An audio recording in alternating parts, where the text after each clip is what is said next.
So you want to buy products from China or around the world and you want to get the best prices on your products. Well, this is the video for you.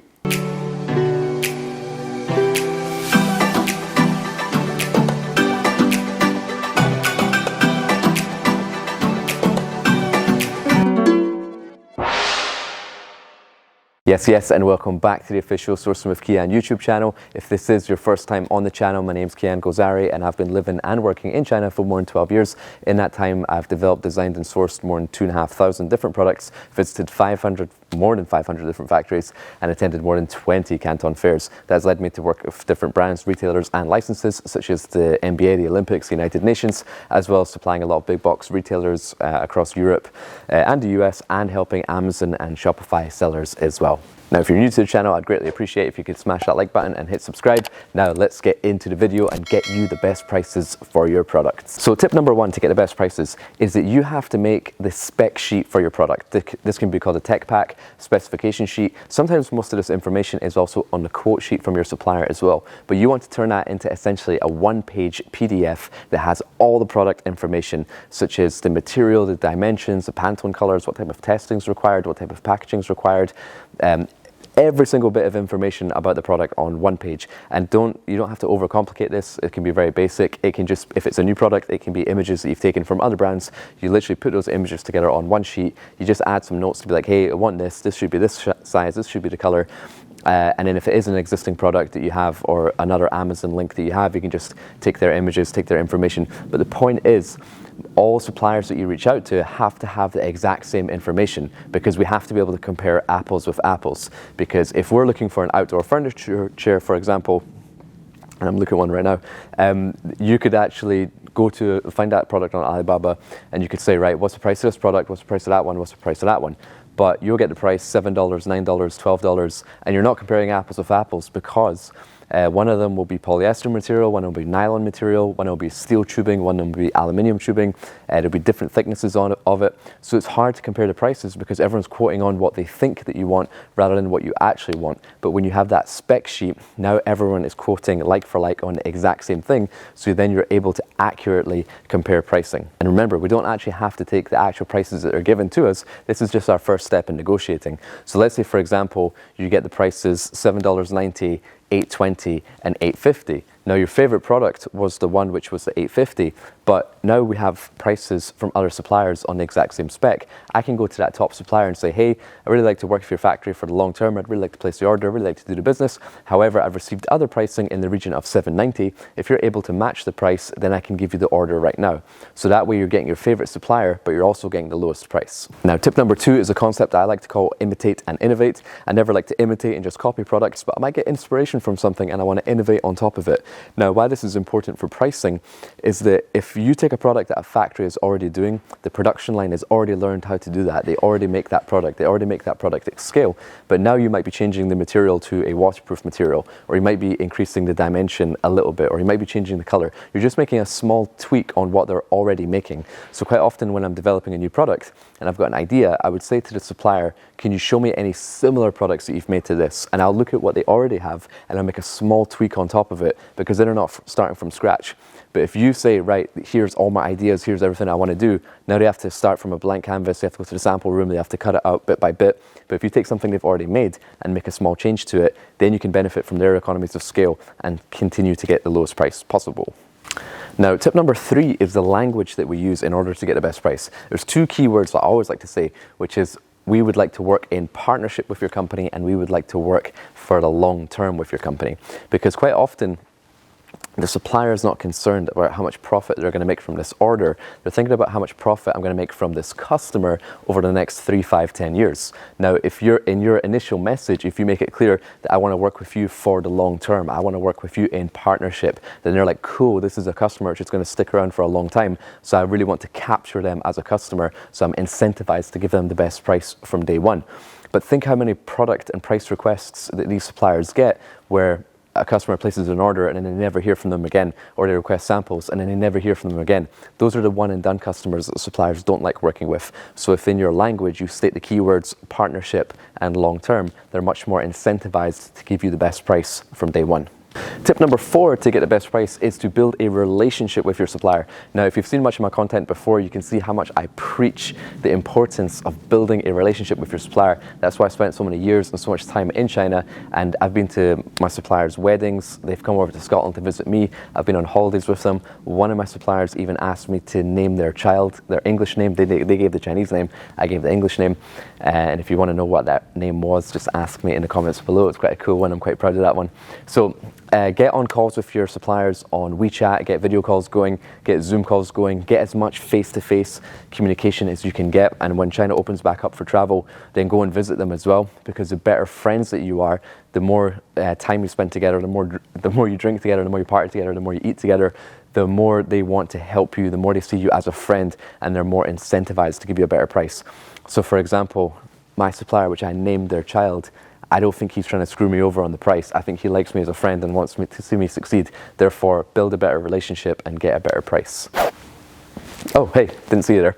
If you are getting value from this content, please make sure you smash that like button and hit subscribe so you can stay up to date on the latest that's happening from China. And if you would like to work with me, I do have a really cool sourcing agency / sourcing platform. More information in the links down below. We've also got group coaching, one-on-one coaching, all that sort of fun stuff, courses, masterminds, everything, discounts on loads of cool things. So if you're interested, just check out the links in the description below, and let's get back to the video. Okay, so tip number 5, and this is one of my favorite ones. I always like to ask my manufacturers, what materials are you holding in stock in your warehouse? So your supplier might have loads of different materials available. It might be from cancelled orders from previous customers. It might just be materials that they always hold in stock. It might be for whatever reason that they've just got materials and they want rid of it. They might have a funky purple color. They might have a lime green color. They might have some random colors of fabrics which you use, whether it be polyester, nylon, cotton, whatever. So rather than you coming up with this custom color or custom pattern or custom design, quite often I would just ask my suppliers, what materials do you hold in stock? And they might show you some stuff and you're like, actually I like that one, what's the best price I can get on that? And quite often they just want that material out of their factory because it's been sitting there for a long time, and they'll give you a very, very good price on goods and materials that they are holding in stock. But remember, if it is in stock, it might be in stock for a reason, such as it failed an inspection or the customer rejected it. So if there is anything that you ever take from stock, make sure you get a pre-shipment inspection done on your goods. And if you need any recommendations to pre-shipment inspection companies, just let me know in the comments below and I will connect you. But also make sure you confirm samples as well, so you're happy with the product before you order anything. Now, tip number 6 to get the best price is to choose your partner wisely. Now, if you go to Alibaba.com, Global Sources, Made in China, you go to the Canton Fair, you look at import records, there's so many different ways we can find suppliers, right? So we have so much different choice for the suppliers that we want to work with. So that's why I say choose your supplier wisely.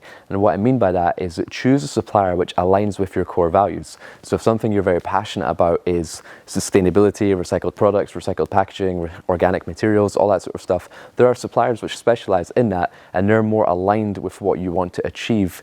Therefore, they want to work with you for the long term. Therefore, they're more incentivized to see the growth of your business, and as a result, they're willing to give you a lower price. But if you see suppliers out there who just want to do as many orders as possible, they don't really care about quality, they're just trying to get goods out the door, they're not going to be giving you the best prices. So definitely find and communicate with the suppliers which match your core values, which understand you, which like the vision of your company. You've spent a bit of time with them, FaceTime on the phone, on WeChat or Zoom calls or whatever, and make sure that they also align with your values, and then you will be getting better prices. Number 7 is don't go too hard on the price. And what I mean by that is, I always say that in China you can get any price that you want. That's why at the beginning I was saying, like, reach out to multiple manufacturers with a spec sheet so you can figure out what is the market price for your product. Because if the prices come back $7.90, $8, $8.10, and then someone offers you $4, you've not done a good job in negotiation. It just is, the price is too good to be true. But you know the price is too good to be true because you've done your research and you know where the outliers are. So if you have the price for $4, obviously it's too cheap. If you have a price for $12, then that means the supplier's just added on way too much margin and you know it's far too expensive. So when you do get a low price, you just want to validate that the goods can actually be made at that price. And the best way to figure that out is by reaching out to multiple suppliers and make sure that there's not such a price gap between where the majority of suppliers are offering you a price and where that low price is coming from. And if you do get a low price, obviously make sure that you check the quality of that yourself. Make sure you get that pre-shipment inspection done. Make sure you get your pre-shipment samples, and if you can, even visit the factory yourself to verify the goods before paying your remaining balance. Now, my final pricing tip is something I like to call upsell quantity, which basically means, let's say for example, and this only really works if you're going to order above the MOQ. So the minimum order quantity, let's say for example, is 1,000 pieces. I would ask my factory for a price for 1,000 pieces, 5,000 pieces, and 10,000 pieces. Even though I know I'm only going to order 1,000 pieces, because that 1,000 is above the MOQ, when they give me a price for 10,000, I know that's pretty much as low as they can go. So let's say, for example, the price for 1,000 is $8, the price for 5,000 is $7.50, and then it's $7 for that. So I might say, hey, because this is my first order with you, I would normally order around 10,000 units, or over the course of the year, I would order 10,000 units. But because this is the first order, I'm only going to place 1,000 units. But I need you to give me the price for 1,000 units as you were going to offer me for 10, because that way I can hit the market at the best possible price and I can pass that cost saving on to my customer. It's not saying, hey, I want to add more margin to my profit. It's that, hey, I want to take that low cost good and I'll pass that saving on to my customer so I can sell these goods faster, so I can come back to you with a larger order quicker. So you're basically letting them know, hey, give me the best price and I'm going to come back with a much larger order and a faster order for my reorder. So they are now incentivized. And you might not get that price for 10,000 units, but you'll get a lot closer to it. So if they were giving you $8 and it was $7 for the 10,000, they might meet you in the middle and you'll get 50% off. So definitely just ask them for the larger quantities, what would be the price breakdown for that as well, and then negotiate towards that.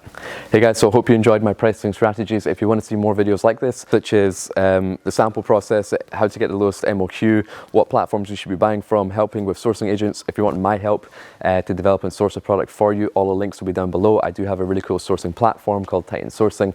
I've also got masterminds, group coaching, courses, all of that fun stuff available, loads of cool projects which are always in the pipeline. So whenever you watch these videos, I always encourage you to check the links in the description down below. Thank you guys, and I will see you on the next video.